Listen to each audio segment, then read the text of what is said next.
गणेशोत्सवानिमित्त कोकणात जाणाऱ्या लाखो चाकरमान्यांसाठी एक अत्यंत आनंदाची आणि महत्त्वाची बातमी आहे। मत्स्य आणि बंदरे विभागाकडून मुंबईतील माझगावपासून थेट मालवण, विजयदुर्ग आणि रत्नागिरीपर्यंत जलवाहतूक सेवा सुरू करण्यात येणार आहे। यामुळे गणेशोत्सवासाठी गावी जाण्याचा प्रवास वेगवान, सुरक्षित आणि अधिक सोयीचा होणार आहे। दरवर्षी गणेशोत्सवात मुंबईतून कोकणात जाणाऱ्या प्रवाशांची संख्या प्रचंड असते।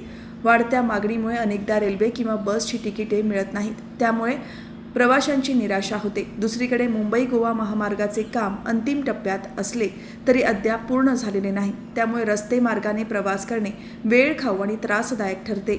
या सर्व अडचणींवर मात करण्यासाठी मत्स्य व्यवसाय आणि बंदरे विकास मंत्री नितेश राणे यांच्या संकल्पनेतून परवडणाऱ्या दरात जलवाहतुकीचा नवा पर्याय उपलब्ध करून दिला जात आहे।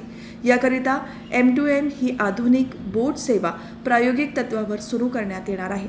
M2M बोट येत्या रविवारी 25 मे रोजी मुंबईतील भाऊचा धक्का येथे दाखल होणार आहे। त्यानंतर मुख्यमंत्री देवेंद्र फडणवीस आणि मत्स्य विभागाचे अधिकारी या बोटीची पाहणी करतील।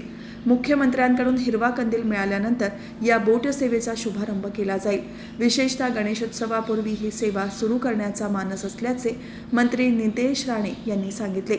रामदास बोट दुर्घटनेनंतर कोकणची जलवाहतूक ठप्प झाली होती, मात्र आता अत्याधुनिक तंत्रज्ञानाने सुसज्ज असलेल्या हायटेक प्रणाली असलेल्या M2M बोटीमार्फत पुन्हा एकदा जलवाहतूक सुरू करण्याचा प्रयत्न आहे। त्यामुळे प्रवाशांची सुरक्षितता सुनिश्चित केली जाणार आहे। मुंबईतील माझगाव डॉक येथून हा प्रवास सुरू होईल।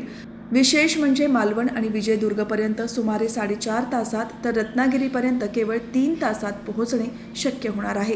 त्यामुळे रस्त्यांवरील वाहतूक कोंडी, खड्डे आणि वेळखाऊ प्रवासाचा त्रास चाकरमान्यांसाठी भूतकाळातील गोष्ट बनेल। लवकरच चाकरमान्यांना परवडतील असे दर निश्चित केले जातील, ज्यामुळे हा प्रवास अधिक सुखकर होईल, असे मंत्री राणे यांनी नमूद केले।